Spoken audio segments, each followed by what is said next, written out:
it's Sarah here from BJC Health, and thanks for showing an interest in one of our online events. So you're about to watch part one of our event, Rheumatoid Arthritis, Implications Throughout the Lifespan. So we know that this condition can impact people in so many different ways. And in this presentation, we've got two of our rheumatologists, Dr. Ilana Gingiss and Dr. Pauline Habib, discussing some of those implications and also how both rheumatologists and clients can try and manage it as best they possibly can. So hope you enjoyed the presentation. It's part one. If you'd like to continue watching the full presentation, please consider joining BJC Connect. That's where you can watch part two for free, as well as get access to a whole range of different live events and recordings from our team. So enjoy the presentation and hope to see you on the screen soon. On to your way. Let's begin. Thank you so much, Paul. Thank you very much for that. And welcome, everyone. It's really nice to see that so many people joining us on a Wednesday evening. So I would like to, please let me know if there's any issues there with seeing my slides, but hopefully that's worked okay. And I'm sorry about the, if you can hear any background noise there, there's a furious puppy trying to get a bowl under the TV unit. This evening, I might just cover a little bit about, can we see that okay? I might just cover initially a little bit more about rheumatoid arthritis as a sort of overarching kind of condition, and what it is specifically, who gets it, what are the symptoms of rheumatoid arthritis, and really an important thing, is it just a joint disease? Obviously, that's a loaded question. So, rheumatoid arthritis essentially is an autoimmune condition that affects the joints. And classically, it starts with inflammatory joints that affect the small joints of the hands, but also can affect the feet. It can also affect other joints, larger joints. So the knees, the ankles, the wrists, shoulders. It's usually a condition that has more of a female preponderance. So about twice as many women might get rheumatoid arthritis than men. And it's unfortunately one of those conditions that affects people in the prime of their lives. So usually between the ages of about, say, 40 to 60 or 70 years old is when they can get it, which is a difficult disease to kind of manage, because obviously you're in the prime of your life, you've got to work, you've got to look after a family potentially, so it can have a lot of functional implications. I mentioned earlier that you have inflammatory symptoms, and what I mean by that is joint pain that's classically worse in the morning.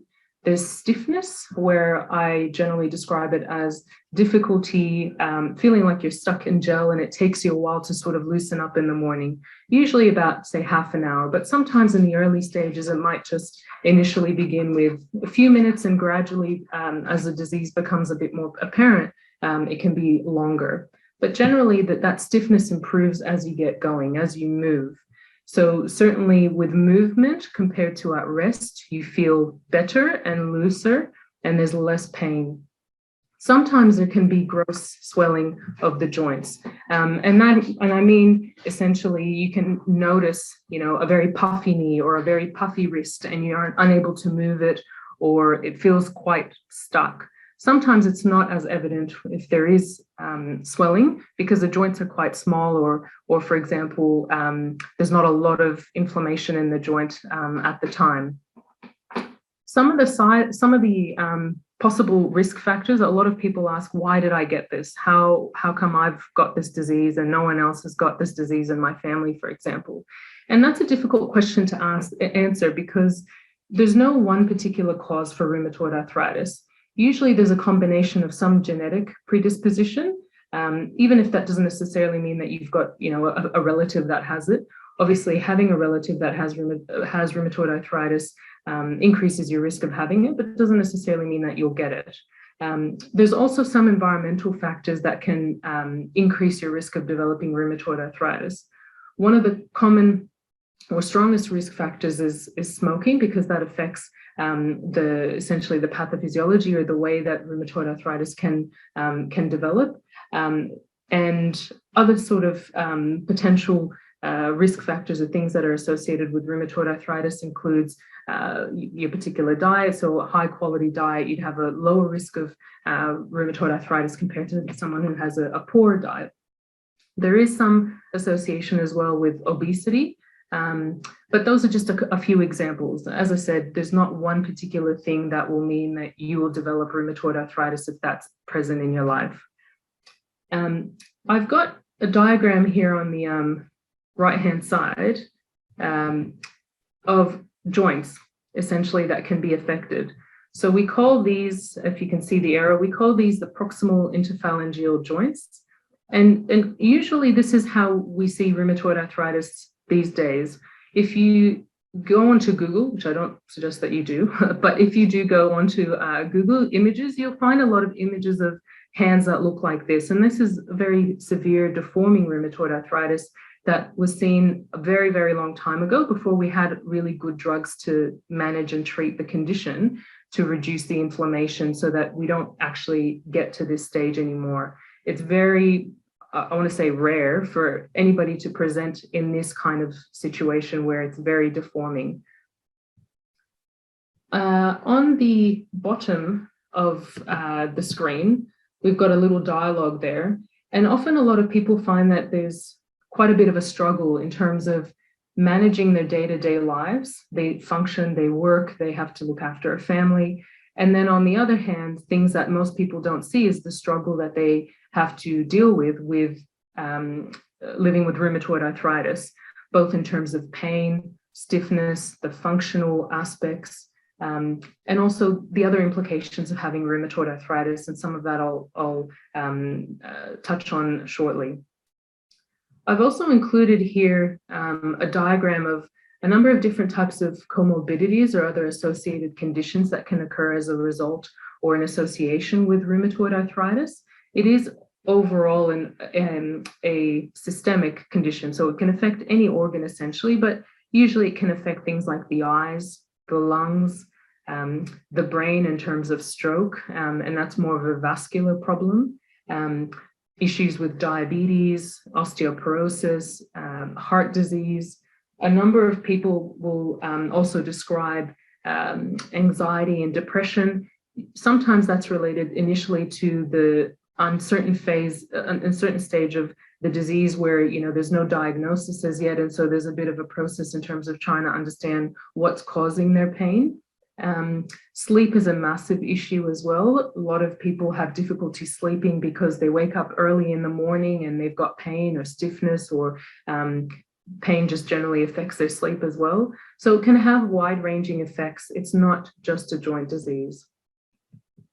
Some of the extra-articular, which means other complications that affect outside of the joints, include things like fatigue, which is a big one. It can also, as I mentioned, affect the lungs, not very commonly, but it is something that we as rheumatologists monitor for. It can affect your gut, your gastrointestinal system, your kidneys, heart, eyes, as I mentioned, the blood vessels, and then you can have other also complications. Sometimes those complications are related to the disease itself. Sometimes it might be related to the medications that we have to use to help treat the inflammation and get that under control. I want to cover in particular a few comorbidities or complications because they're really important to keep in mind and for us to manage in conjunction with our patients' GPs and involve the patient also in terms of managing these. And the first one that I'd like to cover is cardiovascular disease. So rheumatoid arthritis increases the risk of cardiovascular disease on a number of fronts. First of all, having chronic inflammation can increase your risk of what we call inflammatory cytokines and markers, which can impact on the blood vessels and the lining essentially of the blood vessels, where you get increased levels of cholesterol deposits, which can narrow the blood vessels and cause issues like heart attack, strokes, and so forth. But also, a lot of people who have rheumatoid arthritis might also have high cholesterol problems or dyslipidemia. They might also have hypertension or high blood pressure, diabetes. They might smoke as well. So those are all what we call traditional risk factors for cardiovascular disease on their own, can increase your risk of having things like heart attacks and strokes. But when you add on top of that having an inflammatory condition like rheumatoid arthritis, again, your risk is increased a little bit more. The other main condition that I want to cover is osteoporosis, and that's essentially a condition where your bones become a bit weak. So you can see here in the diagram. You can see here in the diagram that the structure within the bone, so the matrix, is a lot weaker than in a healthy bone in someone with rheumatoid arthritis. Now, again, a number of reasons why that might be, but the main risk factor for osteoporosis in terms of rheumatoid arthritis is, again, having that inflammatory state. So if we can control inflammation, there's a number of different benefits in reducing your cardiovascular risk, in reducing your risk of osteoporosis, as well as a number of different things. So it's really important. Even if you have even if the disease is under control and there's no pain, swelling, or stiffness because we're managing the condition with medications adequately, there is still that background risk of osteoporosis. So we need to look at the condition as a whole and all the other risk factors that can be involved with osteoporosis, including medications that we use for rheumatoid arthritis. Now, the biggest thing that affects a lot of people is fatigue. So fatigue is one of those debilitating but often difficult things to pinpoint in terms of the cause. And there's usually a number of different reasons why people might have fatigue. It's not always related to an inflammatory state. Obviously, having pain for a long time can mean that that gets you down physically, mentally, your sleep is disrupted. And there's also other issues related to overall feeling of having energy, feeling like yourself. And often people have difficulty pinpointing how to sort of describe that. That's essentially what I wanted to sort of cover for now. But are there any questions, Paul, that have come through to you? Or I have a simple question. Yes. You mentioned the effects of RA with cardiovascular risk specifically. Yes. What about the effect it has on things like the liver? How does it affect the gastrointestinal system? What other precautions there we should look at? Yeah, so that's a very good question. And often a lot of people are concerned about not just the medications that they might have to be on for rheumatoid arthritis, but what the effect of the disease has on the liver. It can cause problems with your liver, but that's very, very uncommon. It can cause issues with the liver itself, the gallbladder, but usually it's not one of the first major symptoms or problems. If I have someone who comes to me, for example, and I notice that I diagnose them with rheumatoid arthritis and I notice that their liver function tests are off, there's a number of other more common things that I want to exclude or investigate first to make sure that they're treated if need be, and they're not going to pose a problem in terms of the medications that I need to use essentially for the treatment of their rheumatoid arthritis. So they might have, for example, gallbladder problems. They might have a gallstone, for instance, that's trying to pass. Even if they don't have significant pain, that can cause derangements in their liver function tests. They can have fatty infiltration of the liver, and that can sometimes occur in people, well, it generally occurs in people whose BMI is quite high, not always, but sometimes. And then I also need to consider things like what other medications they could potentially be on that might be affecting the liver, and that could also interact with their medications. So although the liver can be involved in rheumatoid arthritis, it's very uncommon, but it's something that we obviously take into consideration when treating them, and we generally will check their blood tests, including liver function tests, every month when they're on a lot of the disease-modifying drugs like methotrexate, for example, or leflunomide, which is also called Arava or sulfasalazine, to make sure that any changes are dealt with and picked up on as soon as possible. Great. Thank you so much, Dr. Pauline. Another question, which kind of leads into what you were talking about before with your investigations. So do you purely look at the inflammation coming from the CRP blood tests, or are you looking also at the subjective measures such as pain in their joints? Are you taking absolutely. both? Yeah, absolutely. So I'm always hearing the patient. That's really important. That's the biggest thing. So if someone is constantly telling me that they've got pain, their pain is worse in the morning, they feel stiff, they've certainly got swelling, then that needs to be addressed and managed. Some people don't seem to mount a full inflammatory response. So for example, they can have clearly swollen joints, but their CRP and ESR might not be particularly elevated. So I'm not going to discount the fact that they've got symptoms just because their blood tests are normal. And it's the same thing with some of the diagnostic tests we use. Well, I shouldn't say diagnostic, they're not diagnostic, but things like the rheumatoid factor and anti-CCP antibodies, they're not diagnostic tests. They can still be negative in somebody who has rheumatoid arthritis. So it's really important to take into consideration the patient's symptoms and also look at their blood tests and see where they're at essentially. Great.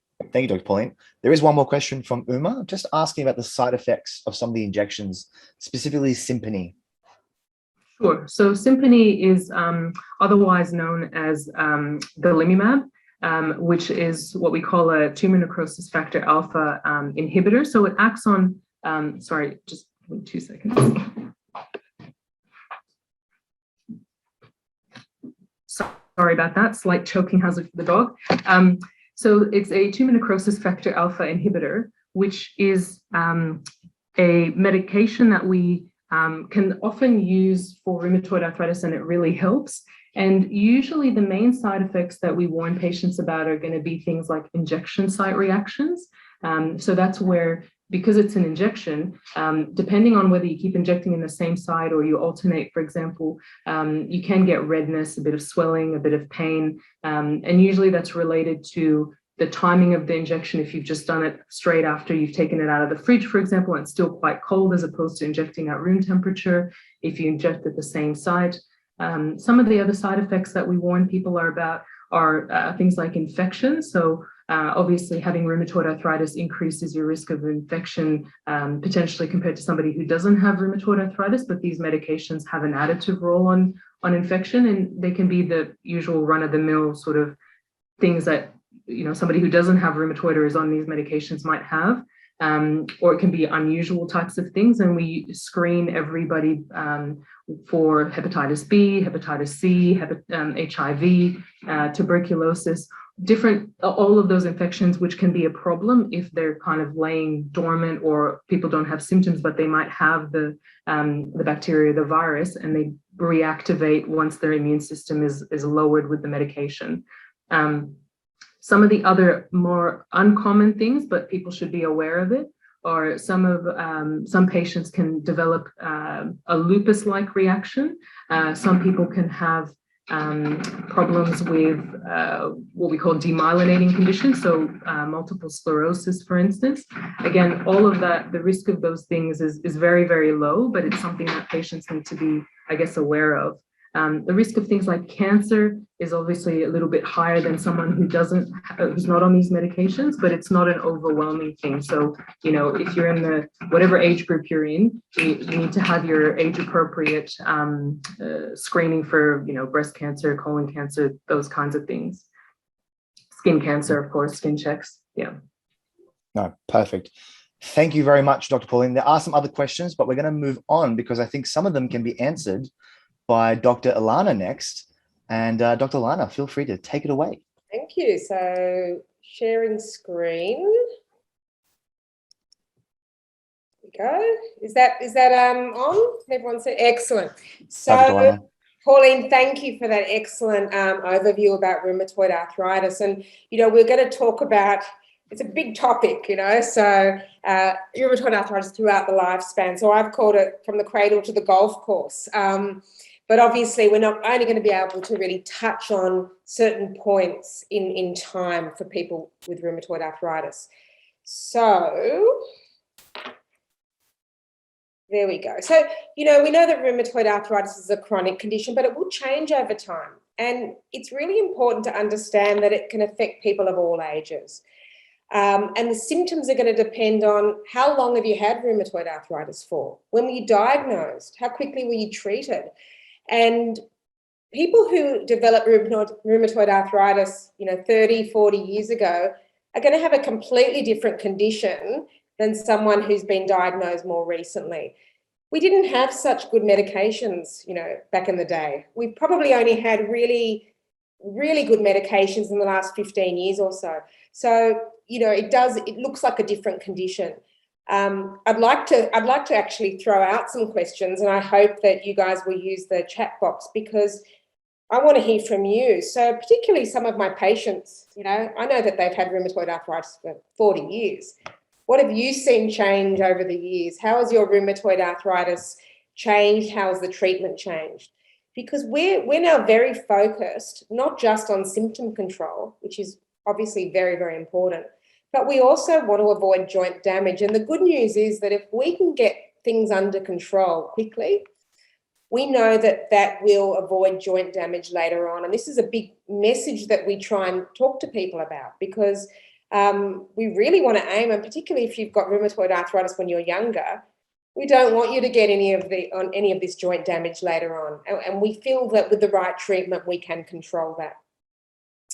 So hopefully someone starts to give us some insight into their course over the years. I think we're going to have here on this chat people from Gen X to baby boomer, probably some, even whatever the generation was before baby boomer. So we're talking about a disease that's affecting all ages. So what do these people all have in common? They've all got rheumatoid arthritis. They're different genders, they're different ages. And unfortunately, children get rheumatoid arthritis. We're not going to focus on children today because it's a very specific issue. But let's start talking about what happens when young adults get rheumatoid arthritis. And some of you on this webinar may have developed rheumatoid arthritis when you were a young adult. You may be experiencing that at the moment. Let us know if you've found any particular issues and what advice you have. But I can tell you what people have told me. So what do young people, and I mean adolescents, young adults, older adults, what are some particular issues? Often people will tell me that they feel very isolated. So young people are not supposed to have chronic illnesses. So if you're a young person with a chronic illness, that may be unusual in your social group. You may not know of anyone else who's having any similar symptoms. That might be true if you're older as well. And so that can lead to a feeling of isolation. We know that rheumatoid arthritis and the medications can affect your social life. So maybe you can't go out as often. It might affect, for example, drinking when you go out. A whole lot of other reasons why your social life may be affected. Pauline talked so clearly about fatigue, and I won't labour that point. It will have potentially an effect on employment, studies. We know that most people with rheumatoid arthritis do end up in normal employment. But there can be some breaks in that. There can be times, particularly at the beginning of treatment, when maybe you need to go part-time. You may need to take some time off.